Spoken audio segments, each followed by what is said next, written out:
Welcome to this community newspaper Facebook program, Excellence in Education.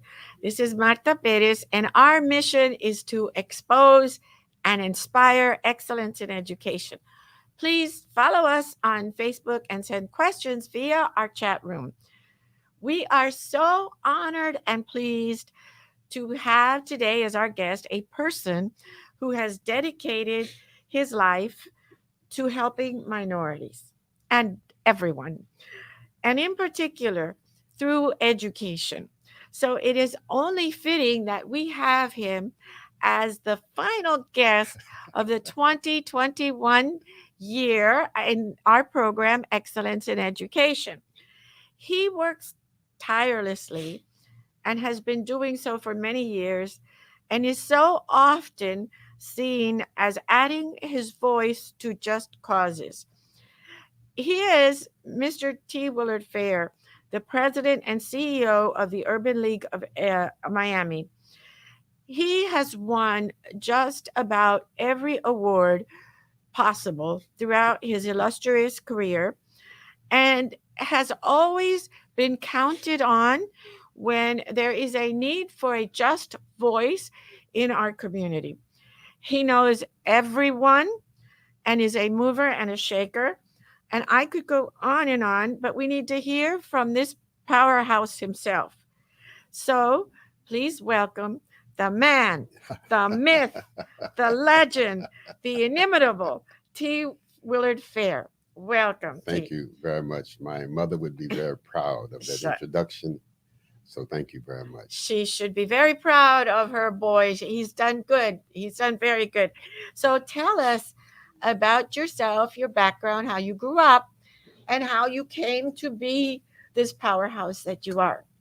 Well, I came to be this powerhouse that you said I am because of the virtues that I grew up around.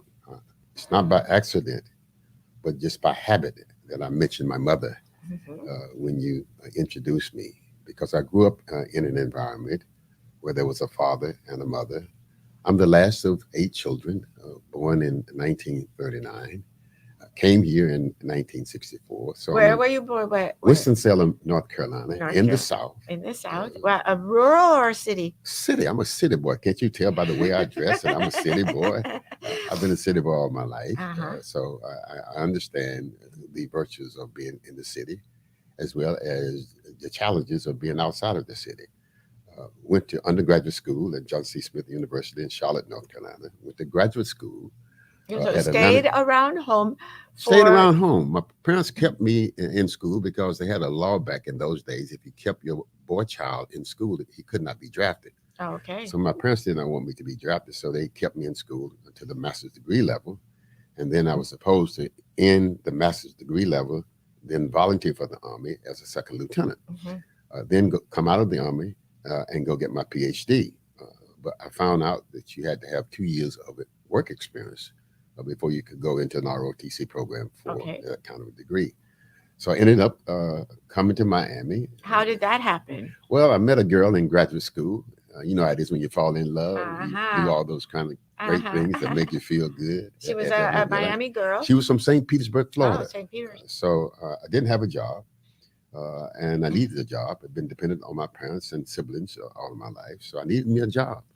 Went to the Urban League of Winston-Salem, North Carolina. Said, I need for you to help me find a job. So he said, why don't you come into the Urban League movement? Things are changing now, and as things change, we're going to be qualified to move up as a result of integration. And as we move up, we need some young people to come behind us. So he convinced me that I ought to come to the Urban League. So I said, well, do you have a vacancy near St. Petersburg, Florida? Trying to get close, to the woman of my life. So he called the guy who ran the Urban League in Miami. And he said, yeah, he sounds good. He's been part of the civil rights movement. He's finished with honors, et cetera, et cetera, et cetera. But I need somebody that's more experienced. And he's never had any work experience. But I'm going to the National Urban League Conference. And if I don't find anybody, I'll bring him down for an interview. Okay. So I said, don't find anybody. Don't find anybody. I need this job. So he didn't find anybody. He brought me down for an interview. I said, I'm going to get this job. There's just no way in the world that I'm not going to get this job. Uh-huh. So I got the job. What Came about the there. girl? Oh, the girl was still in St. Petersburg. That's coming on a later chapter. I'm close to announce so I can make some other decisions about love and romance and all the other good stuff, you know. So I got the job, came down, and the board was having a meeting. They heard, as soon as I got here, my partner who was before me resigned, as he said things were going to do. He But became the deputy director, when you arrived, what was Miami like?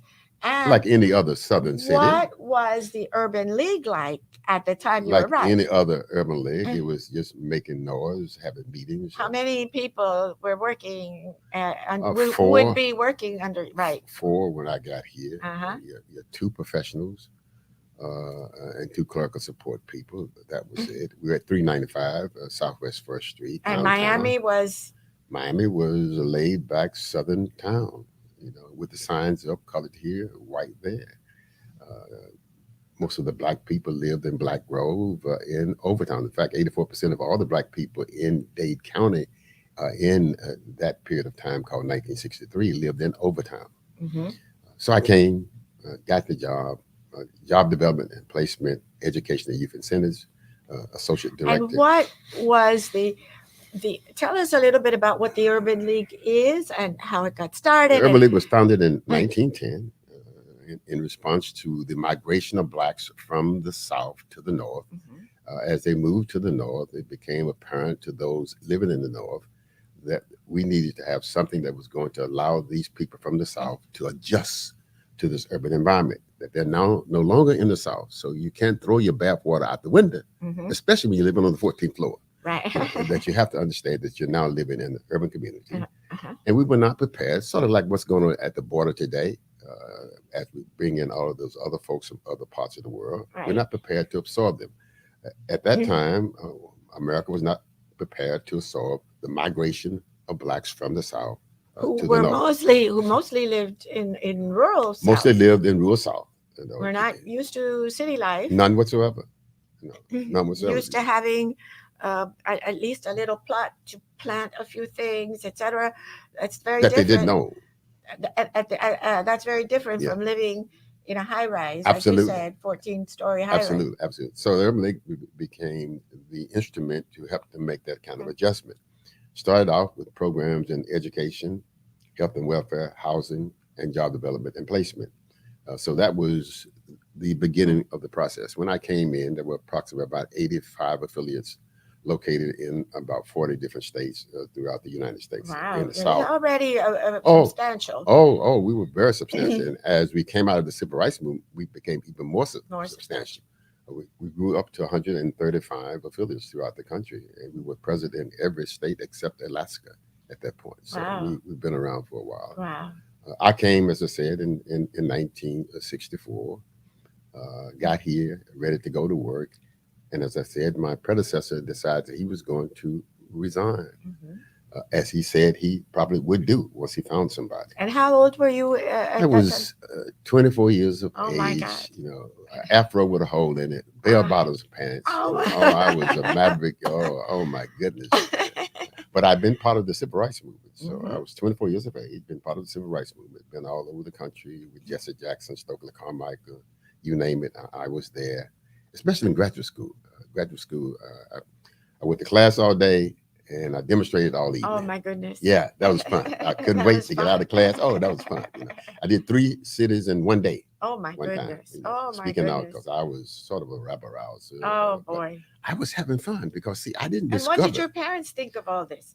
Were Well, they I led the civil supportive? rights movement Huh? in my undergraduate school. And the first day we marched to integrate the lunch counters in downtown Charlotte, North Carolina. Right. My mother and I, we corresponded twice a week. She wrote me twice a week, and I responded twice a week. Letters? Letters. Oh, yes. My mother loved to write letters, and I Uh-huh. loved to read letters. And I knew she loved to read letters, so I wrote her back going forward. Uh, and I led those demonstrations. The first time we led the demonstration, the news commentator said, and they were led down Bedford Road by a big black man with a fur coat on. Oh boy, was that you? That was me. Oh my That was goodness. me. That was me. My mother said in a letter to me, saw you on television. Oh. Be careful. Ah, That's all she said. Now, what if she had said, I didn't send you down there to be demonstrating and picketing? yeah. You're going to get put out of school. Uh-huh. We don't waste our money at all. She said, saw you on television. There you are. Be careful. What a difference a few words from parents can make. It's Absolutely. incredible. Absolutely. Had she Incredible. said, oh, what are you doing? I'm upset with you. You need to make sure that you get your grades, da, da, da, da, da. Oh, my goodness. You're going to get You would have everybody in felt like trouble. a failure I don't in her know eyes. what I would have felt like. I don't know what I would have felt like because I loved my mother and I would always do what my mother wanted me to do. Mhm. So I don't know what I would have felt like, but I do know that I had the greatest mother in the world And because you she had said, how many siblings? I'm the last of eight, four And boys and and four and girls. what did they do? Were they like you, or did they take more Let traditional me tell you routes? how Did they they were like stay? me. Did they all I stay in saw North my Carolina? father smack a white man down for insulting his wife. All right, so that tells you the kind of stock that I came from. Oh boy, That good, tells you that I came up in an environment where you couldn't make us stay in our place because of your expectations. right. I grew up in an environment where my parents believed that education was important. What was different about your parents? Why were they different from some of the parents that we see that just don't have the Or it skills? wasn't about my parents, it was about the behavior of parents when things were colored. I open up my podcast every Tuesday by saying, if you want the rest of your life to be the best of your life, then you've got to live the rest of your life like colored people live the worst of their life, in spite of the signs being up, in spite of my mother, who was respected and endeared by all of her community, who had to be the cleaner of the white lady's bathroom every day,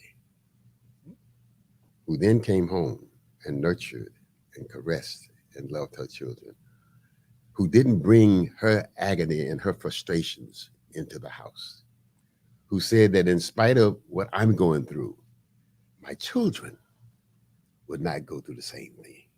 So let's figure this out. In spite of what they're doing, let's figure out what we've got to do in spite of what they're doing. They first believed that they had to believe in something greater than themselves. So my parents were very religious. They believed that the Lord was going to make a way somehow. Just keep on keeping on, doing what you're supposed to do. So I grew up in an environment where there was a deity called God. Did you ever feel poor growing up? No, I'm not poor. No. I change shoes every day. I was the best dressed boy in high school. I was the best dressed boy in undergraduate school. I was the best dressed boy in graduate school. I wore shirt and necktie every day. My family had 5 homes that we owned. So home ownership was not new to me. Uh-huh. We had the only television in the Oh. neighborhood. We had the only telephone in the Uh-huh. neighborhood. We had the first car in the neighborhood. Uh-huh. The television came out in 1959. My sister gave my parents for their anniversary a television called a Dumont at that Uh-huh. point. So I did not grow up feeling impoverished. I did not grow up feeling inferior. I grew up in Me an too. environment where my parents said, "You is what we make you. Exactly. You can be what you want to be." I know. I think. When I look at I grew up what is considered today very poor, but I never felt that. I didn't know I nothing about it. never felt when if they talked about poor people, I I don't. would look around. Who are they talking I about? don't know anything. We didn't talk about I poor know. people, and my It, parents and never talked it's about it's poor people. interesting. Yeah. Yeah, it's All I interesting. know is that when we were playing, my mother said it's time to eat. All of my playmates came into the house and she fed everybody. Ah. All I know is that my mother, at the end of the day, would say, "Take this over to Miss Annie Pearl." Miss Annie Pearl was a single mother with 4 children, and she was sick. I didn't know that. That was not my business. That was grown folks' business. My mother said, "Take it over to Miss Annie Pearl." So all I knew is that this is what I grew up in. My parents believed that all of their children, if they got educated, in spite of the signs, in spite of racism, in spite of segregation, that they could be something. They had And do demonstrated. you believe that too? All children, in spite of racism, in spite of poverty, if they grow up and have access to education, they can aspire to be more than maybe what their parents were able to provide. Do you believe that? How important do you think? This has been your life's work. This is your legacy. How important is education for a child? Well, education is important, but what is more important is that the adults to whom the children belong to believe that education is the key. Children always adhere to the expectations of the adults that are around them. So my parents uh, understood education. My first day to school in 1945. Please excuse me. I don't know what I this don't thing is. modern Modern modern technology. We'll, problems. we'll talk about that also. Yeah. My parents believed in education. You know, at the end of the day, they believed that if they educated their children, things could be better. Mhm. And that's was evident because of segregation, everybody was forced to live together in spite of what they possessed or what they had acquired. So in my community, when I grew up, uh, the insurance man was a black man, but he had a suit and necktie on. Mhm. Okay. The film director was a black man, but had a suit and necktie on. The principal of the school was a black man, but he had a suit and necktie on. And he lived in my neighborhood. So I could see all of the different fashions of manhood Mhm. growing up. And therefore, I could choose. My parents chose to educate all of their children. And they knew that if they educated them, life could be better. So that's not true today. All of the folks who have become educated have moved out of Liberty City, and they're in Miramar, and they're in South Miami. They're all over the place, and that's what we fought for in The terms of integration. Mhm. So my children don't see the role models Mhm. of reality, Yes. and that's part of what we have to do. So I'm trying to get black folks to understand that even though you live in Miramar, you ought to picnic Saturday in Liberty City. In Liberty City. Yeah, my children need to know. And that's why one of our tenets for 2022 is achieving in spite of racism. Okay. Achieving in spite Spite of of racism. it. I don't want kids to grow up believing that in 2021 that they cannot achieve because of the color of their skin, No. that there's some booger man Yeah. called racism that's going to stop them. I've Absolutely. killed that booger man at this Good. point. Yes. And at this point, nothing stops you but the decisions that you make, that the attitude that you bring to the table. Yes. And I want my children to understand that they can achieve in spite of In racism. spite of. And my Yes. parents demonstrated that Uh huh. because we achieved when the sign was up. We achieved when you were called nigger. We achieved when you were treated differently simply because of the color of your skin, not because of the content of your character. Mhm. So if my parents could do it under those circumstances, what anybody thinks that I can be stopped from doing it Absolutely. under Yeah, these set of I agree. circumstances? I agree. And you have here the mission. You gave me a You got to have a copy of plan. a That's my mission of plan. the mission of the Urban Yeah. League, and as I read it, T, I could have written it. I Well, that's I why so we've agree. gotten along for so long. That's And the vision. I so agree with your views, and your views about how to elevate our children and what is needed. And I 100% agree about the importance of parents and parental bottom line. involvement. That's the absolute most important thing that even research, and you have the research here as well, and I have done the research that tells us the importance of parental involvement and children feeling that they have that that security. Children need to feel that security, and that security comes from the people who gave them their life, their parents. And No doubt about it. In 1945, the first day of school for me, on the first day of school in 1945, my mother said to me, "This is your first day of school. And I know my baby is going to do well because my baby is smart." My yeah. brother took me off to school. I went to this building that I'd never been in before. I'm 6 years of age, all these new people. This man gets up on the stage and says, "Welcome to Kimberly Park Elementary School. As I call your name, I want you to go and stand in line behind the teacher at the door. Oh, this is the 1B1 section of the first grader. These are the smartest first graders in our building today." He went down the list alphabetically. Carol Miss Fair. Then I went and got in line behind Miss R.B. Lewis.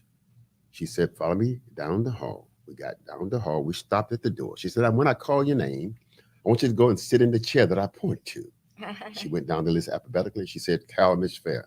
She said, "Are you one of those fair children?" I said, "Oh, Uh-oh. Lord, what have I done? My mama gonna kill me, this lady." She said, I said, "Yes, ma'am." She said, "Well, I know you smart. You sit right here." Oh. Now, I've been smart ever since. Graduated with honors at every place. I've Tell been smart us ever since. the Because my difference. mama on the first day of school did not send me to school without telling me that I know my baby's gonna do well because my baby's smart. And then I get to this building that I'm afraid to go in at 6 years of age. First day of separation from my mama. And a man that I never seen. See, I'm in the smartest group. Wow. Wow. And then I follow this lady that I don't know who she is. She makes me stop outside of the door. And then she says, "What's your name?" I say, "Tell Miss Fair." She say, "I know you smart. You sit right here." The Fair name had a name of being smart. And you were a And fan. I was a Fair. Beautiful. So how dare I not think that I'm smart? Exactly. But reverse that. How many kids in my village on the first day of school are sent to school, have to get up on their own, find something to eat by themselves, and go off to this place that they've never been before at the tender age of 6? And be reprimanded because not meanly, but because I think we all as adults have to be very mindful of the messages that we're sending to children, because children are little sponges and they will absorb our messages, and it's important that the principal be nurturing, the teachers be nurturing, because a word can Yeah, change yeah, a yeah, destiny, yeah. I think. Yeah, but one of the things that we talk about is what's required to nurture a child on Carl Way. What is It's not requirements for nurturing a child what in is a Liberty City. requirement for a child to nurture a child in Liberty City, in your view? In order for you to nurture a child in Liberty City, you have to understand why the child needs to be nurtured. Mm-hmm. Okay. We have a piece, one of my adopted classes is we have excelled and outperformed all of the other third grade classes in the district. Mm-hmm. And that's because we teach 3 days and love 2. Mm-hmm. That's because on Monday, my first stop is at my school, Ah, because I know that my third graders have been to hell and back in many instances over the since I left weekend. over the weekend. So I need to put them back together. I need to know that everybody's all right. Anything happened that we need to talk about, Mhm. et cetera, et cetera, et cetera. All right. So if you don't understand where I have been, then you won't understand how to get me started to do what you want me to do, to go where you want me to go at this point. So in order to teach in Liberty City, we say that the training process has to be different. So, You can graduate magna cum laude. so, so how do we change adult behavior? How do we clone you? How do we change the parents who didn't have great parents but now have children? That is the big question. How do we train parents to do the things that they need to do in order to have successful children? Stop saying it's all right for them to do it. Stop condoning the behavior. Care enough to dare enough to say that this is inappropriate.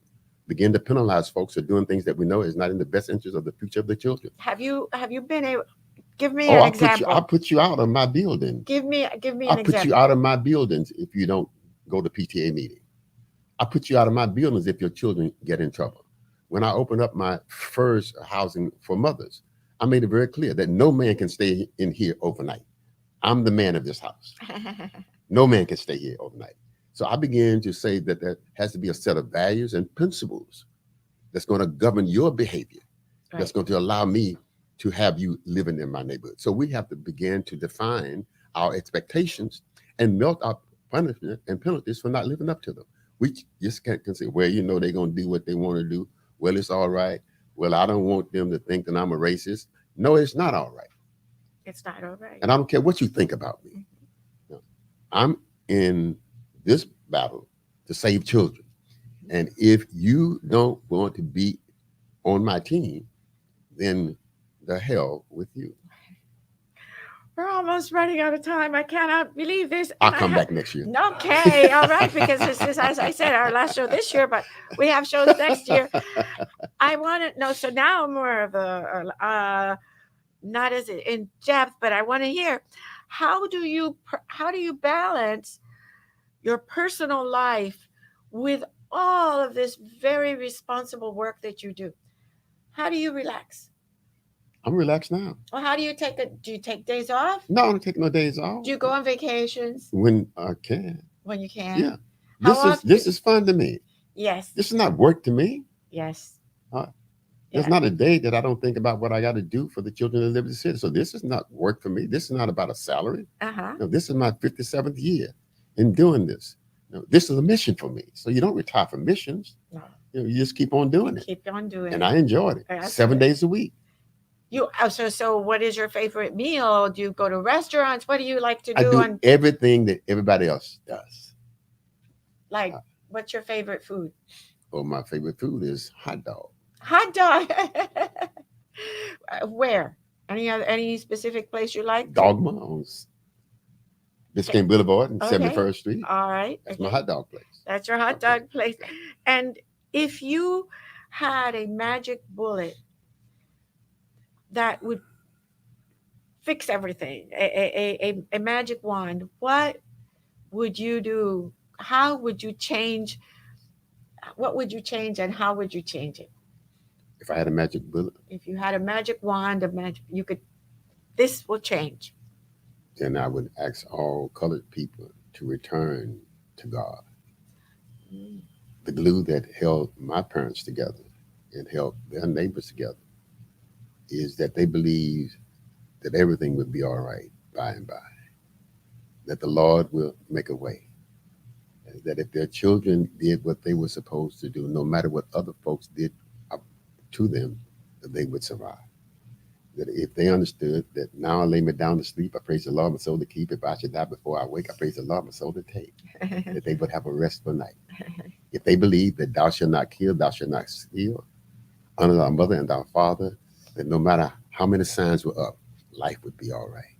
So if I had a magic wand, I would return all non-believers to be believers. Do you pray Oh, by all means. every day? Every day. All the I time? grew up in a house where prayer was a daily ritual. I grew up in a house where I could hear my mother over in the kitchen saying, "Thank you, Jesus," by herself. I grew up in a house where you had to go to Sunday school. Grew up in a house where you stayed in church all day Sunday. I grew up in a house where just certain things you did not do. I grew up in a house where on Thanksgiving Day, I had to deliver dinners to all of the elderly people in my neighborhood because my mother was a missionary in her own right. So if I had a magic wand, I would return everybody to God. So are you looking forward to Christmas?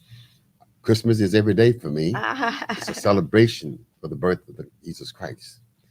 So I always look forward to that celebration, but I try to live out his birth every day. And you're gonna what will you do? Christmas Eve, Christmas Day. What? Christmas Day, I'll have all of my extended family together, and we will exchange gifts Uh-huh. and do all of those things that you normally do as a family on Christmas Day. I have adopted a lot of children. Uh-huh. I've adopted one child legally. Got him when he was 8 years old. This is his 45th birthday. So I spend time Wonderful, with my beautiful. adopted son and my grandson and other children that I have adopted. I've got books that I'm giving out to all of my Great.